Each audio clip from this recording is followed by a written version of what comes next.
Hello, America, and to our friends around the world, greetings! This comes to us from over a decade past, but it's as relevant then as it is now. The report does a fine effort at twisting who was the real victim, relaying their tremendous and difficult struggles as a foundation for an extraordinarily evil and selfish act.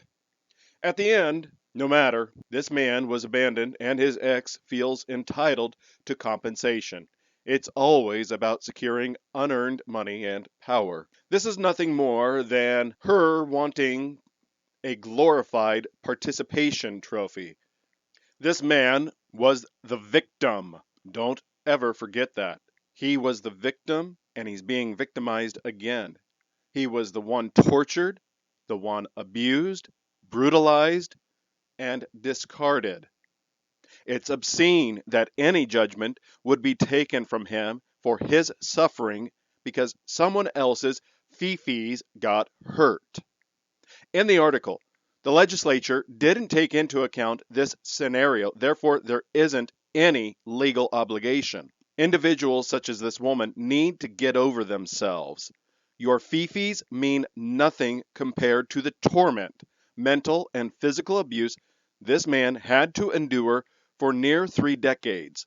I've been reading to you the Helen Smith, PhD, her book, Men on Strike, Why Men Are Boycotting Marriage, Fatherhood, and the American Dream, and Why It Matters. It is scenarios such as this which provides the motivations for hesitation, if not a full stop, for men to accept a socially diminished status by becoming married. There is no benefit. None. This man, after being victimized by the state, was again victimized, this time not only by the state, but also his ex wife by taking from him in excess of $150,000 of what he had been awarded. She was rewarded for abandoning her husband, the true victim, because she was sad he got the money after she had left him. Let that sink in. She was sad and was financially rewarded while he remained in prison, alone, isolated, abandoned, and abused. And this report, that court wants you to believe she's the victim. He's the one having to fend off unwanted advances and more, yet she's the victim who needs to be compensated. This whole affair reminds me of that brain dead quote made by failed presidential candidate Hillary Clinton. Women have always been the primary victims of war. Women lose their husbands, their fathers, their sons in combat. No, they aren't the biggest victims. Those individuals, those men she referred to, are the biggest victims. How selfish does one have to be to not see that? Oh, they died, but I'm the victim. That's narcissistic behavior. Thank God she didn't win. Can you imagine how many more dead men we'd have as a result from her warmongering attitude? Bad enough she turned Libya into a hellhole. Men are disposable to people such as her. As we get into this, I remind everyone this is for the sake of educating everyone.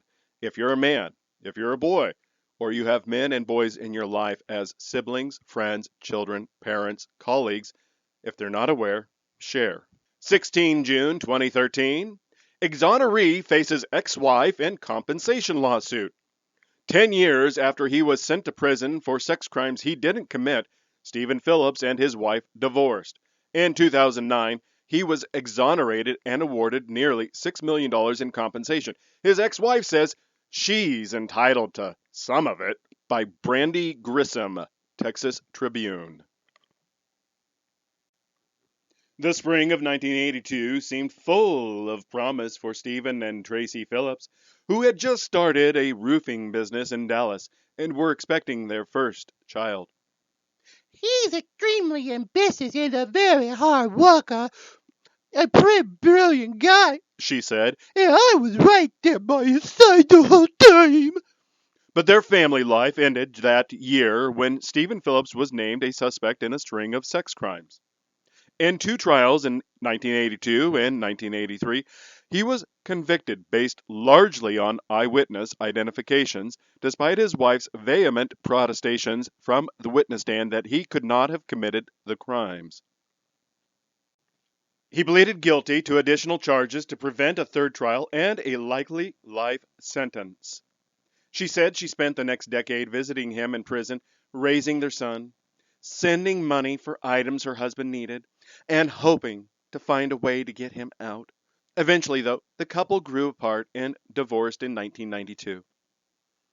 Phillips spent 24 years in prison before DNA tests connected another man to the rapes and prompted the courts to declare Phillips innocent.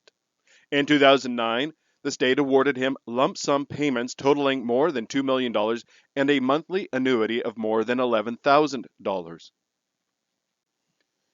In total, his compensation package for the time he spent in prison is worth nearly $6 million, not including health care and education benefits he is also eligible to receive.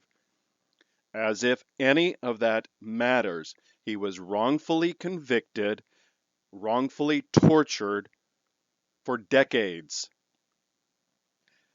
His ex-wife, now Tracy Tucker, is arguing that she is entitled to a portion of that money. Of course, as other people would call it, collecting the cash and prizes at the finish line after abandoning all of the suffering and sweat. The two are locked in a legal battle that her lawyers say is the first of its kind in the nation. Don't care. Get over it. You dumped him. You made a bad choice. It's called throwing good money after bad. It's an investment strategy that too many people use. You made a bad choice. Boo-hoo.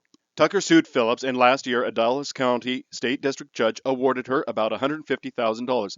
Of course they did, because her fees are more important than the prison gang rapes that he most likely had to fend off and suffer because of being an accused rapist in prison. He was a victim of a wrongful justice system, and his family was also, Tucker said, meaning specifically herself. Phillips is appealing the decision, and both sides expect the case to make its way to the Texas Supreme Court, the state's highest civil court, for a decision on whether former spouses of exonerees are entitled to compensation. It is a question that one legislator who helped write the compensation law said lawmakers had not considered.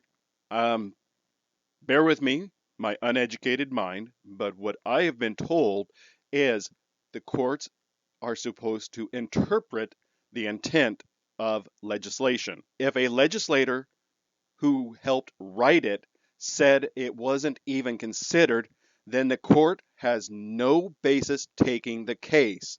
This is an example of the law of unintended consequences, said State Rep. Rafael Ancaya, Democrat, Dallas. We did not think about entitlement by spouses who had become divorced from these innocent men while they were in prison. Phillips said his ex-wife's lawsuit was among a handful of legal fights he has faced since he was released. When the cheese is on the table, the rats come out, he said, adding that he did not have ill feelings towards Tucker. Phillips sued a lawyer who billed him more than $1 million for lobbying lawmakers to increase the compensation for exonerees. And another ex-wife is seeking to recover child support that went unpaid during his years in prison. He said that he has spent at least $300,000 on lawyers since he was freed, and that despite the compensation, he has struggled to keep his business afloat. The legal bills just tore me up, Phillips said. This man can't catch a break. He is being perpetually victimized by lawyers, an ex, the state, the courts. The greed is obvious in each of them, as he is attempting to rebuild his life, and they're trying to deprive him of that. In his appeal, Phillips argued that the compensation was not for lost wages, as Tucker contended. So even this article is being disingenuous at the build-up, at the beginning of her motivations of, oh, my fee-fees. That's not what she went for. She went for, oh, my lost wages of being a spouse that dumped her wrongfully convicted husband. The compensation his lawyers wrote in the appeal is a mandatory response required under the law based on the years he was imprisoned, not on the amount of money he might have earned if he had been free to work. And he argued, because he was ineligible for compensation until well after the divorce, the money he received should not be subject to division under state community property laws. Phillips said that he appreciated Tucker's support during his trials, but contended that she had rarely visited him in prison. Regardless, she dumped him, and all prisons have prison visitor logs. That is an easily verified fact, and one this article did not include, so I'm going to err on the side that Mr. Phillips is telling the truth and Ms. Tucker is a lying, greedy scumbag. To make a claim on those years I spent in prison, he said, is really freaking outrageous. A statement such as that, you can probably gather that he's very upset by her abandoning him and then coming back afterwards to steal the money he was compensated for being wrongfully convicted. Matt Kita, a lawyer for Tucker, said the law should account for the damage done to spouses of the wrongfully convicted who lose companionship and income and face the stigma of having an incarcerated mate. Yes, but that is not how the law was written, nor as it was intended. That needs to be changed at the legislature. A bill needs to be introduced. A bill needs to be done from this point forward, not retroactive. She could have been an awesome spouse, or she could have been a terrible spouse, but the law hosed her, Kita said. Thank you for telling us that she was a terrible spouse. Tucker said she could not calculate how much money she and her family had spent on lawyers, travel, and necessities from the prison commissary during the decade she was married to Phillips. Again, all of those expenditures are trackable. They're not gone into the ether. Those are something that somebody could track down, and her unwillingness to provide them demonstrates disingenuous motivations on her part. To me, marriage was for life, Unless, you're wrongfully convicted. and I was going to be with him forever, Again, unless you're wrongfully convicted, and we were going to get through this, or so I thought, she said. The divorce, she said, had been requested by Phillips, who grew distant and wanted her to move on. There's no corroboration by Mr. Phillips, and there is no quote from either of them on that. I contend that that is debatable. An expert testified in court that Tucker's half of the earnings Phillips could have made during the time they were married was about $114,000. Again, this goes back to this is not compensation that he was awarded for lost wages. This is compensation for being wrongfully convicted and incarcerated. The court also granted Tucker legal fees, bringing the total award to about $153,000, which is 2.6% of Phillips' compensation. Oh, just a minor amount. It doesn't matter. He's the one who was being brutalized in prison and abandoned. She abandoned him. If anything, she should be paying him for turning her back on him. Tucker said she hoped the case would prompt legislators to consider the havoc that wrongful convictions wreak on families. It's not all about the money, She said, liar, liar, pants on fire. There's just no recognition whatsoever. Just, sorry folks, sorry we ruined your life and took your provider and your best friend. Nothing. Yes, the state did that. And so did you.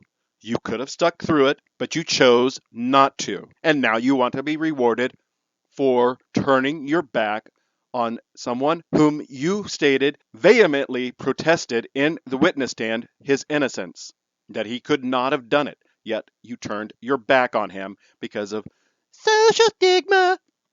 You don't deserve anything but public humiliation and shame, Ms. Tucker.